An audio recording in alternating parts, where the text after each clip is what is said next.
segmen wawancara. Ini bertajuk dengan etnografi memahami budaya masyarakat tempatan, dan bersama dengan kita pada pagi ini Muammar. Baik, alhamdulillah bersama kita pada hari ini narasumber kita iaitu Yang Mulia Muhammad Khairun Hazim bin Haji Mat Sani, iaitu pengurus Muzium Teknologi Melayu. Assalamualaikum. Waalaikumsalam. Apa khabar pada pagi ini? Sehat? Alhamdulillah sehat. Alhamdulillah. Kita ucapkan selamat menunaikan ibadah puasa ya pada pagi ini.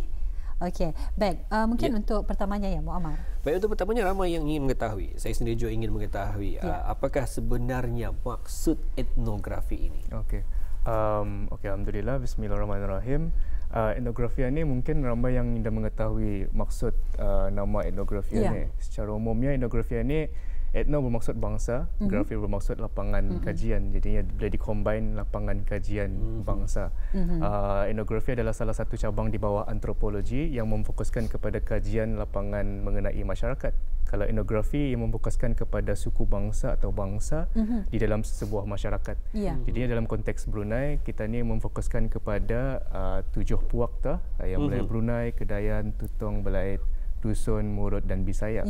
Jadi kami mempelajari bahagian etnografiannya di Jabatan Muzium-Muzium di bawah Kementerian Kebudayaan Belia dan Sukan ini. Kami membuat kajian mengenai 7 puak ini dari aspek kehidupan bisdorang, politik, ekonomi dan sosial. Contohnya perkahwinan, ritual, adat istiadat, makanan tradisi dari tradisi bisdorang dan sebagainya.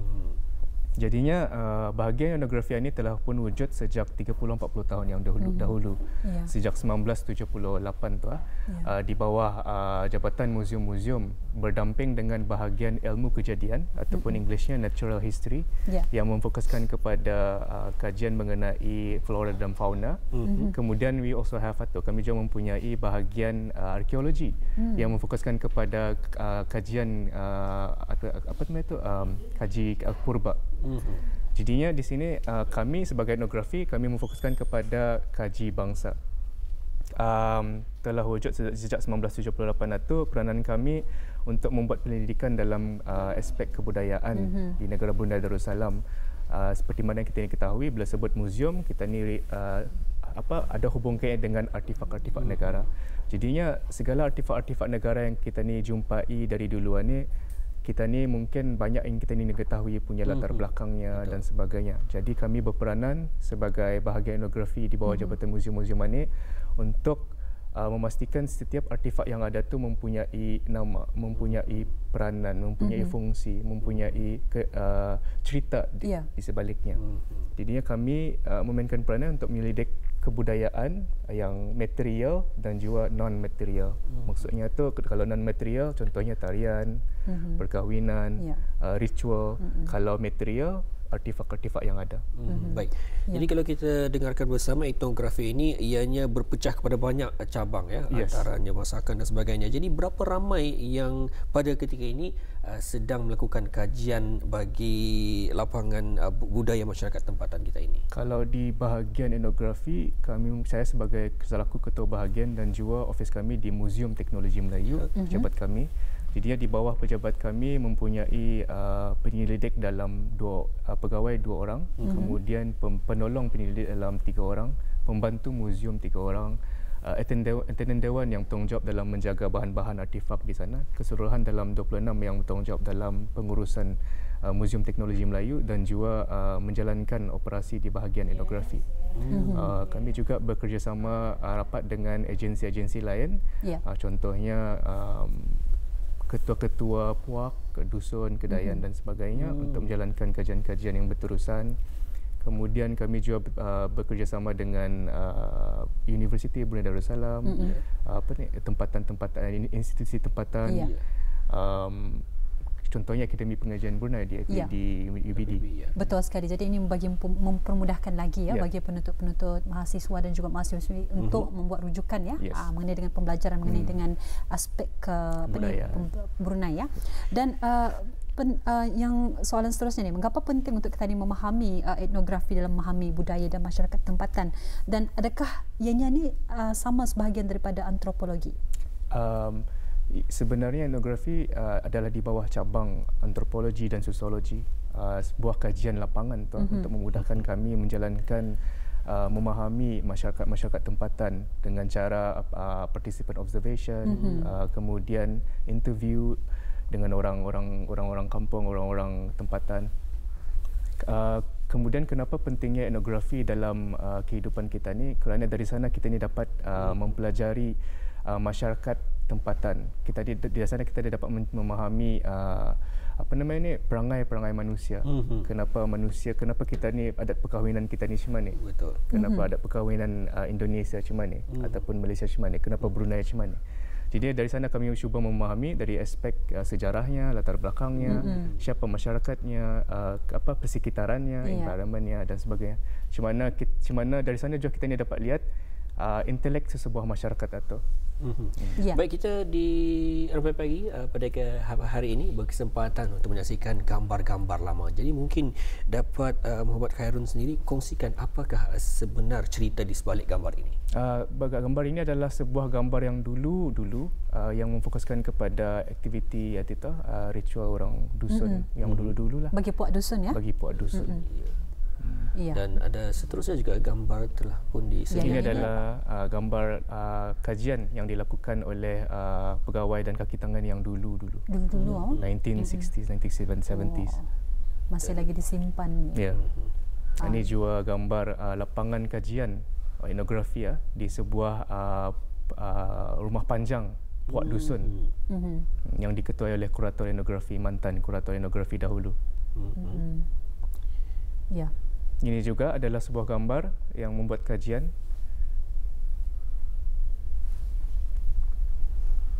Yang gambar ini adalah kajian yang fokuskan kepada perahu-perahu tradisi di negara Bunda Darussalam. Yang kita nampak perahu ya? Ya, pembuatan perahu. Gambaran ini memfokuskan kepada jenis perahu labi-labi kita panggil. Perahu yang digunakan oleh kanak-kanak dululah. Kalau orang kamu main. Alhamdulillah. Kita saksikan bersama, berkesempatan kita ni melihat gambar-gambar lama dan juga kesempatan alhamdulillah kita ni merasai sedikit ada antara barangan dalam gambar tersebut, contoh saja kerusinya tu sekarang ni jarang kita ni lihat tu dan juga antaranya botol dan sebagainya. Itu yang membuatkan kita ni teringat kembali betapa pentingnya sejarah itu untuk kita sentiasa ingati bersama dan turunkan ke generasi-generasi yang baru. Dan juga tadi Muhammad Khairun menyentuh mengenai artifak. Jadi mungkin dapat dikongsikan sedikit berapakah jumlah artifak kebudayaan yang telah diperolehi setakat ini? Alhamdulillah, Jabatan Muzium-Muzium melalui bahagian perolehan yang bertanggungjawab dalam mendapatkan bahan-bahan kebudayaan, bahan artifak-artifak kebudayaan untuk khazanah negara tu. Setakat ini sejak 1965 jumlah artifak yang ada di bagi sektor kebudayaan ini sebanyak 1595. Tapi sekarang alhamdulillah dari masa ke semasa, sekarang tahun 2020 jumlahnya semakin meningkat sehingga beribulah, hampir dalam 20,000. Dan adakah kesemua artifak ini boleh disaksikan oleh orang ramai? Bagaimana? Setengah daripadanya dapat dipamerkan. Memang kami pamerkan di muzium-muzium. Contohnya Muzium Teknologi Melayu, kami mempunyai 3 galeri. Kemudian di Muzium Daerah Belait kami ada mempamerkan artifak yang berhubungkan dengan puak Belait dan juga puak Iban. Kemudian di Muzium Maritim juga ada mempamerkan artifak-artifak arkeologi tu.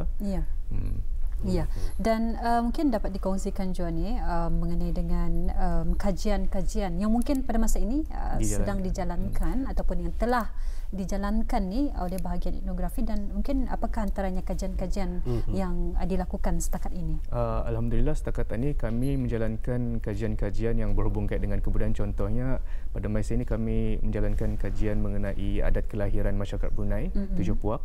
Kemudian pasal Tujuh Puak itu lain-lain tu cara dorang. Berbeza-beza ya, masing-masing berbeza ya. Jadinya kemudian kami juga menjalankan kajian mengenai makanan-makanan tradisi di negara Bunda Darussalam. Salah satunya lagi perkahwinan, iaitu fokus kepada gata. Kajian mengenai gata.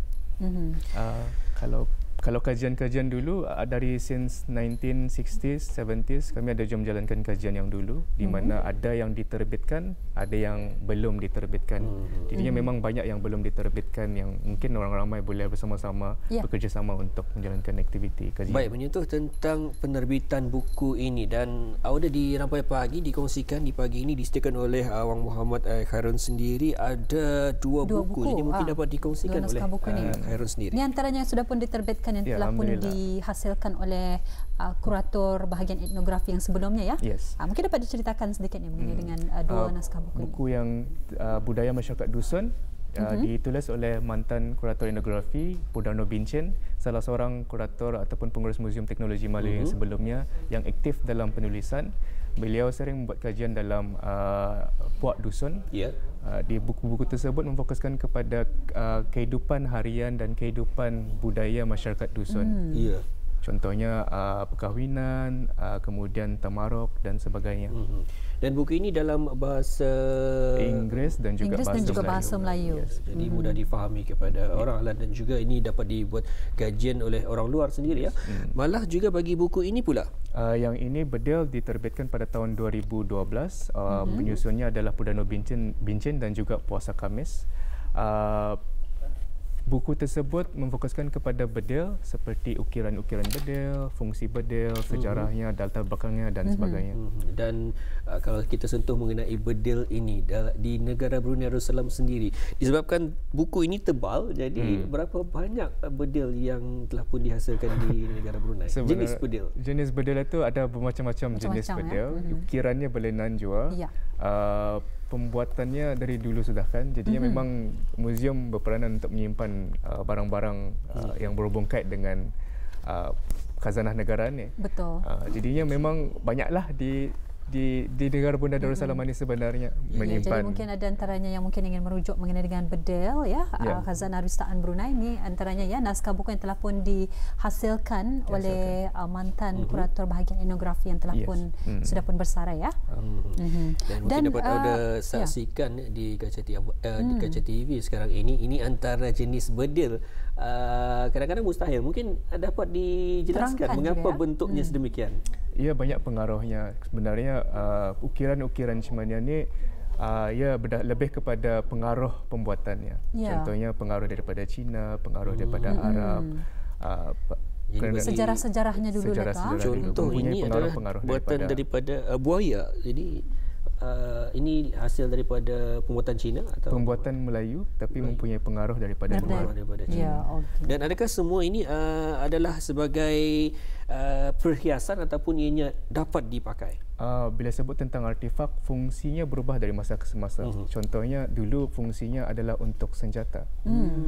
Contoh saja sumpit, perang, pedang, keris dan sebagainya. Dulu berfungsi sebagai senjata, tapi sekarang berfungsi sebagai ada yang dijadikan perhiasan, simpanan, koleksi. Jadi sebetulnya ianya berfungsi walaupun bentuknya lain rasanya, tapi berfungsi sebetulnya pada awal penghasilan. Sebelumnya ianya senjata. Sekarang ini berubah dari masa ke masa fungsinya. Betul. Dan dalam sama-sama mencapai wawasan 2035 ini, mungkin apakah antaranya peranan bahagian etnografi? Peranan bahagian etnografi dalam untuk mencapai wawasan 23 bersama dengan negara, seperti mana yang kita ketahui, pendidikan dan ekonomi adalah salah satu wawasan 2035 untuk dicapai bersama-sama.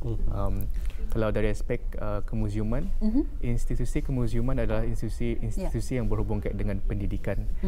Kami bertanggungjawab dalam memastikan orang ramai, terutama sekali masyarakat tempatan, bersama-sama memahami siapa diri kita ni sendiri melalui kebudayaan kita ni. Jadinya dengan cara semata kita ni dapat memahami identiti kita ni. Dari sana kita ni, maksudnya itu pembelajaran dari kemuziuman tu.